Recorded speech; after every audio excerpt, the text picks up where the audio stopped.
Hey guys, how's it going? Quarterman here. In today's video, I'm going to do the final fix on this fridge, which, believe it or not, I made the first video in December of 2017.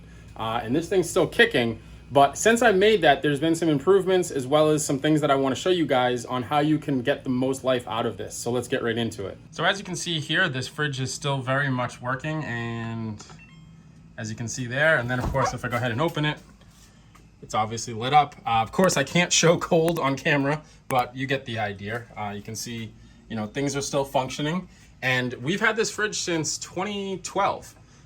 It now lives in the garage. What I want to do is I want to show you guys some things that I purchased to basically extend the life of the fridge.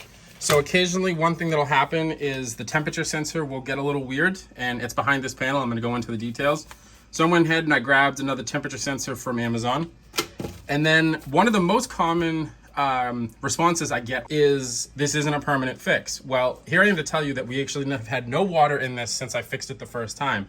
However, there has been advancements, and there's also been some acceptance from Samsung that this fridge had its issues, along with a lot of other fridges actually. And what I ended up getting was a drain evaporator metal clip. So this replaces the old coil copper. So we're gonna head and put this in, and we're gonna put the temperature sensor, and then I'm actually gonna be moving this probably to the garage. I'm sorry, no, it's in the garage. I'm gonna be moving this to the basement so that Project Mustang can commence. All right, so first things first, before you do any sort of work on the fridge, you wanna make sure that you take all the food out of it and the trays, which you can see, the shelving, the trays, everything.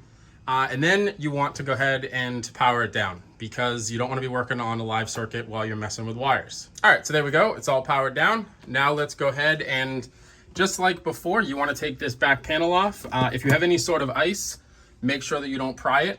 And you're going to want to head and take this clip off as well. It's just a Phillips head screwdriver. So you see here that I have all the shelves and everything out, but you also want to take this bottom shelf as well as these drawers.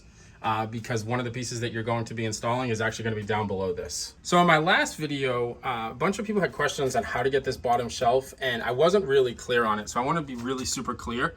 If you look here, there's a tab right there, that tab. And then if I come over to the right side, there's a tab right there. What you want to do is you wanted to press both of those at the same time, and the tray, the shelf rather, will pop right up. And those screws are why you need to take that shelf off, just in case you're curious if that was necessary or not. It is. So all you need is just a basic screwdriver.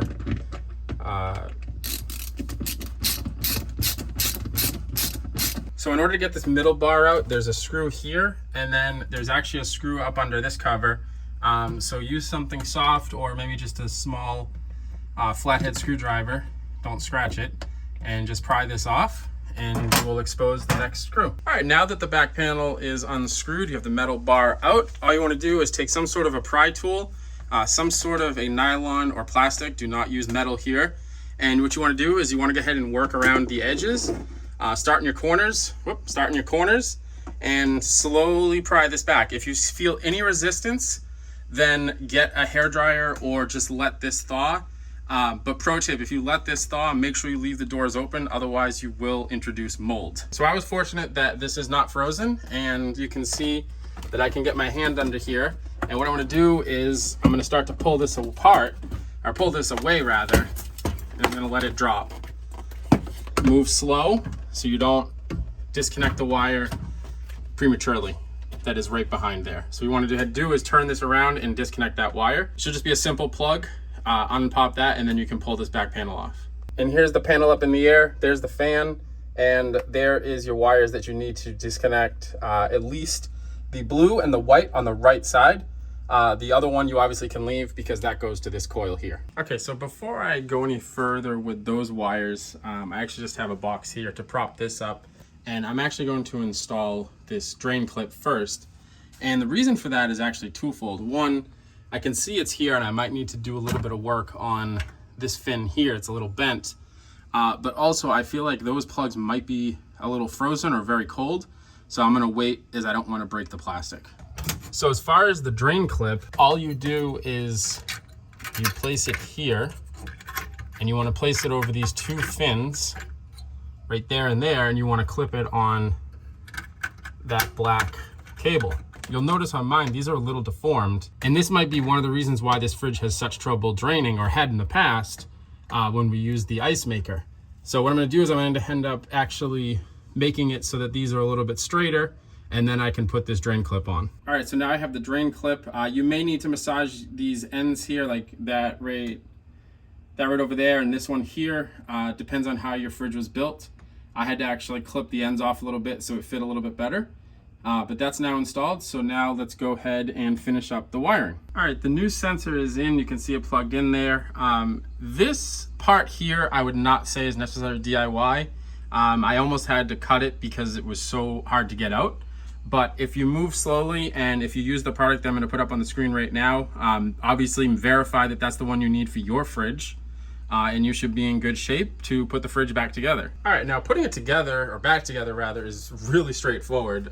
You know, obviously if you didn't take this panel off like I did, you want to head and move whatever you're using to hold it up. Once that item's out of the way, you want to go ahead and drop it down, slide it up into this channel, and then basically you just want to, you know, press on it until it connects. Make sure that nothing is getting stuck. Make sure all of the styrofoam is going back in place, as that is a lot of your cooling attributes of the fridge.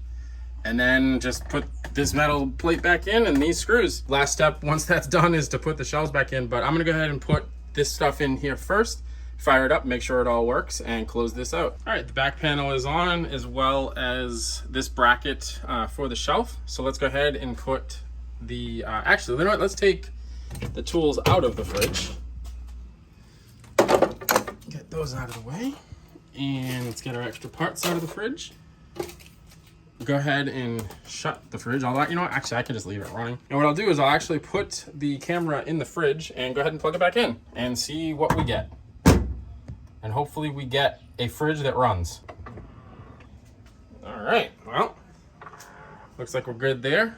You can hear the compressor coming on. And most importantly, we still have display. We still have function, of course. This isn't going to do anything because this isn't plugged into anything, but I can probably,